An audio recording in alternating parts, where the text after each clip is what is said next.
नमस्कार मित्रांनो, स्वागत आहे तुमचं आपल्या डिलाईट फार्म या यूट्यूब चॅनलवर।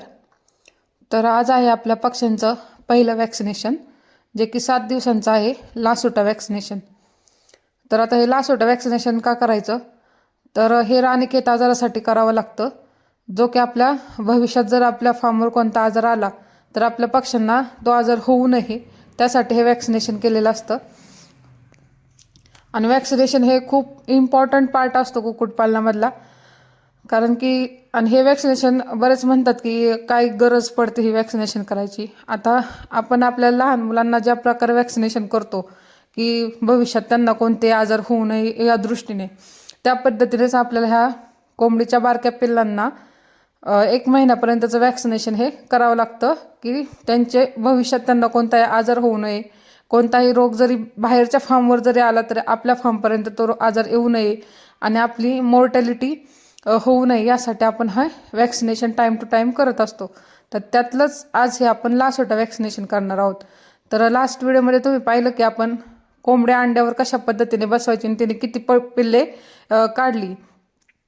तर त्याच पिल्लांचा आज 7 दिवस कंप्लीट झालेत आणि हे जे बॉटल आहे त्यामध्ये ते वॅक्सिन आहे आणि हे वॅक्सिन आहे ते आपण 500 पक्ष्यांचा डोस आणणार होतो, पण 500 पक्ष्यांचा अवेलेबल नसल्यामुळे आपण 1000 पक्ष्यांचा आणलाय।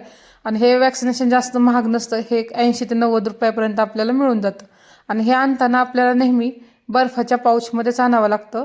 हे वॅक्सिन रूम टेम्परेचरला ठेवून चालत नाही। त्यासोबतच ही जी आहे ती वॉटर येतं, जे की वॅक्सिनसोबत मिक्स करायचं असतं, दोन्ही वॅक्सिन आणि हे वॉटर। तर त्यासाठी आपण सुरुवातीला या बॉटलमधून ते वॉटर इंजेक्शनमध्ये काढून घेतलं, नंतर ते त्या वॅक्सिनच्या बॉटलमध्ये टाकणार आणि ते एकदम अलगद हाताने ते वर खाली करून ते वॅक्सिन मिक्स करून पुन्हा ते सिरिंजमध्ये घेऊन ते आपण त्या वॉटरच्या बॉटलमध्ये मिक्स करणार आहोत, जेणेकरून ते दोन्ही एकदम चांगल्या पद्धतीने मिक्स व्हावं म्हणून। तर तुम्ही पाहू शकता की आपण ते कशा प्रकारे केलेलं आहे। आता आपण आपल्या शेडमध्ये आलेलो आहोत आणि आता मोठे पक्षी आपले ज्याच्या त्याच्या जागेवर बांबूवर बसलेले आहेत, त्यामुळे त्यांना डिस्टर्ब न करता आपण पिल्लांच्या ब्रूडिंग रूममध्ये जाऊन आपण त्यांना वॅक्सिनेशन करणार आहोत।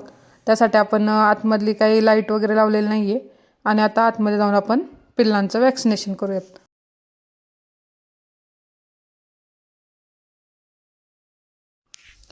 आता आपण काय करणार, एक एक पक्षी घेणार आणि त्यांच्या डोळ्यामध्ये याचा एक ड्रॉप सोडणार, जेणेकरून एकेकाचं वॅक्सिनेशन आपल्याला कंप्लीट करता येईल। मग एक एक कंप्लीट करून आपण साईडला कॅरेटमध्ये ते पक्षी टाकणार आहोत। तर तुम्ही पाहू शकता ते कशा पद्धतीने करतात वॅक्सिनेशन। तर पक्षीच्या पिल्लाच्या कोणत्याही एका डोळ्यात आपण एक ड्रॉप सोडतो आणि जोपर्यंत तो पक्षी गिटकी गिळत नाही तोपर्यंत आपण त्याला तसंच पकडून ठेवतो। तर तुम्ही पाहू शकता ते कशा पद्धतीने करतात। तर अशा पद्धतीने आपण आपल्या सगळ्या पक्ष्यांचं हे वॅक्सिनेशन करून घेणार आहोत।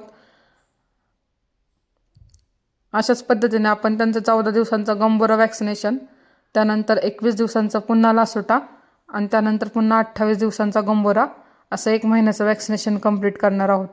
तर तुम्हाला हा व्हिडिओ कसा वाटला हे नक्कीच सांगा आणि कमेंट करायला